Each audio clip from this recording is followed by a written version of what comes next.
Mohammad Muizzu president হওয়ার পর থেকেই মালদ্বীপের সঙ্গে ভারতের কূটনৈতিক সম্পর্ক খারাপ হতে শুরু করে। মালদ্বীপ থেকে সেনা প্রত্যাহার করতে হবে বলে ভারতকে জানিয়ে সময়সীমাও বেঁধে দিয়েছিল মোহাম্মদ মইজু। কিন্তু বর্তমানে প্রায় না খেতে পেয়ে মরতে বসার দশা হয়েছে মালদ্বীপের। এরপর পরিস্থিতির গুরুত্ব বুঝে সেই ভারতের কাছেই হাতটা পাততে হলো প্রেসিডেন্ট মইজুকে। ভারতের কাছে অত্যাবশ্যকীয় পণ্যের ক্ষেত্রে রফতানিতে নিষেধাজ্ঞা তুলে নিতে আর্জি জানানো হয়েছে। এরপর প্রতিবেশী দ্বীপরাষ্ট্রের ডাকে সাড়া দিয়ে 2024-2025 অর্থবর্ষের শুরুতে মালদ্বীপের ওপর থেকে অত্যাবশ্যকীয় পণ্য সরবরাহ নিয়ে নিষেধাজ্ঞা প্রত্যাহার করে নিয়েছে ভারত। এর ফলে এবার ভারত মালদ্বীপে চাল, ডিম, আলু, পেঁয়াজ, আটা, চিনি, ডাল অর্থাৎ যেগুলো আমাদের দৈনন্দিন জীবনে ভীষণ দরকার সেগুলো রপ্তানি করবে। শুক্রবার 5ই এপ্রিল মালে ভারতের হাই কমিশনের তরফে এই কথা জানিয়ে বিবৃতি জারি করা হয়েছে। প্রসঙ্গত, ভারত থেকে অন্যান্য দেশের বাণিজ্য director general of foreign trade এই বিষয়টাকে নিয়ন্ত্রণ করছে।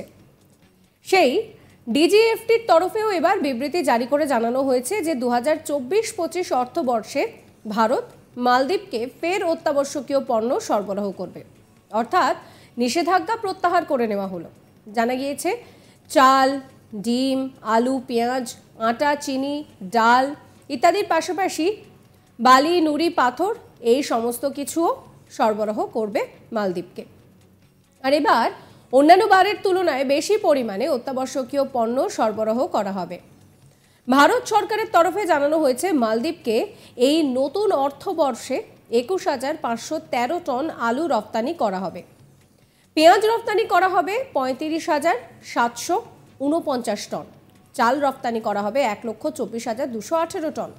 আটা রপ্তানি করা হবে 10,09,162 টন। চিনি রপ্তানি করা হবে 64,494 টন। ডাল রপ্তানি করা হবে 24,494 টন। নুড়ি পাথর রপ্তানি করা হবে 10 লক্ষ টন। নদীর বালিও রপ্তানি করা হবে 10 লক্ষ টন। ভারত অত্যাবশ্যকীয় পণ্য সরবরাহের ক্ষেত্রে নিষেধাজ্ঞা প্রত্যাহার করে নেওয়ায় স্বস্তিতে মালদ্বীপের মইজু সরকার।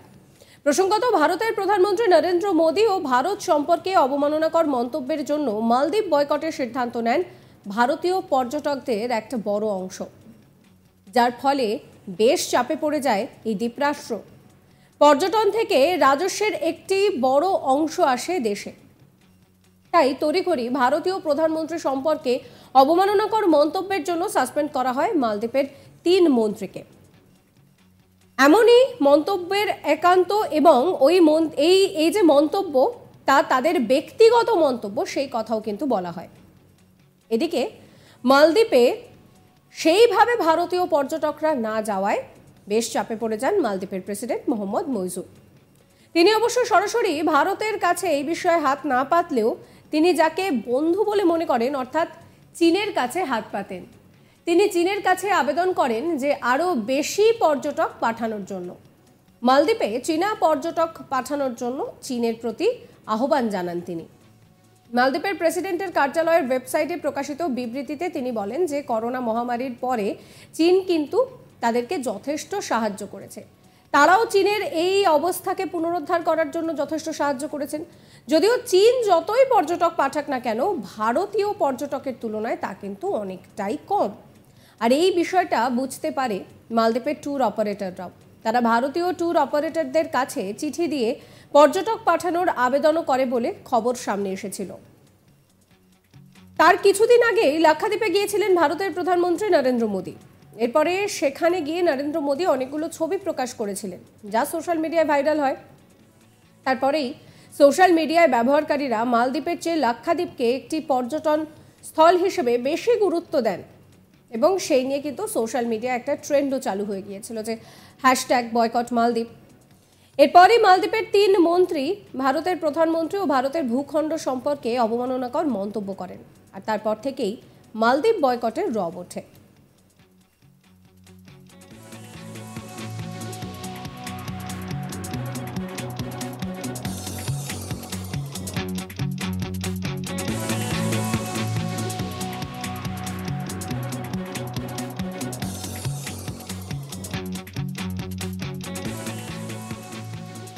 মোহাম্মদ মুইজু প্রেসিডেন্ট হওয়ার পর থেকেই মালদ্বীপের সঙ্গে ভারতের কূটনৈতিক সম্পর্ক খারাপ হতে শুরু করে। মালদ্বীপ থেকে সেনা প্রত্যাহার করতে হবে বলে ভারতকে সময়সীমাও বেঁধে দেওয়া হয়েছিল, কিন্তু বর্তমানে যে অবস্থা মালদ্বীপের রয়েছে তা একেবারে না খেতে পেয়ে মরতে বসার অবস্থা। এই পরিস্থিতির গুরুত্ব বুঝে সেই ভারতের কাছেই হাতটা পাততে হলো প্রেসিডেন্ট মুইজুকে।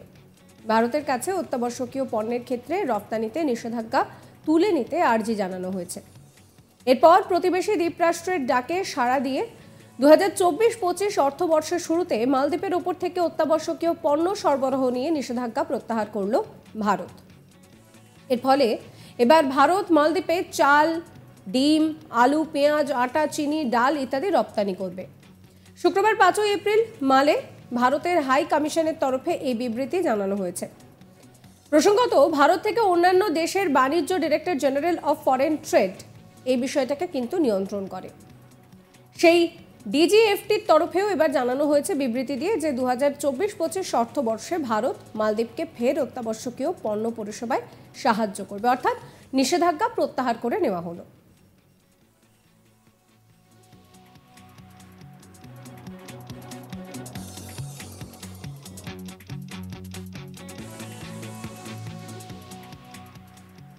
জানা গিয়েছে চাল, ডিম, আলু, পেঁয়াজ, আটা, চিনি, ডাল ইত্যাদির পাশাপাশি বালি, নুড়ি পাথর ইত্যাদি সরবরাহ করা হবে মালদ্বীপকে।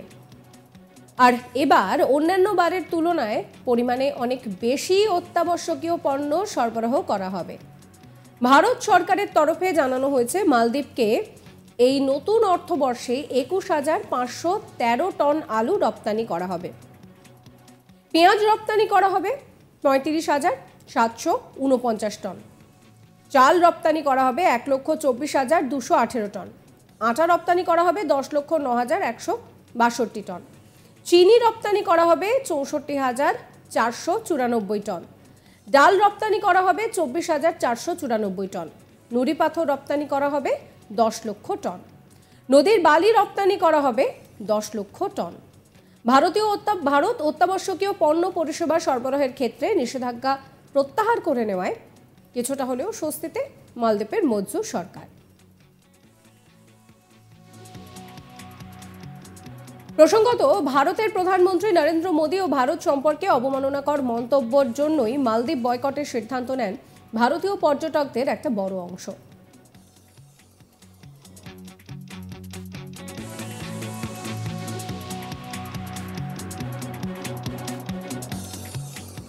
সাবস্ক্রাইব করবেন আজ তাক বাংলার ইউটিউব চ্যানেলকে, ফলো করবেন হোয়াটসঅ্যাপ চ্যানেলও।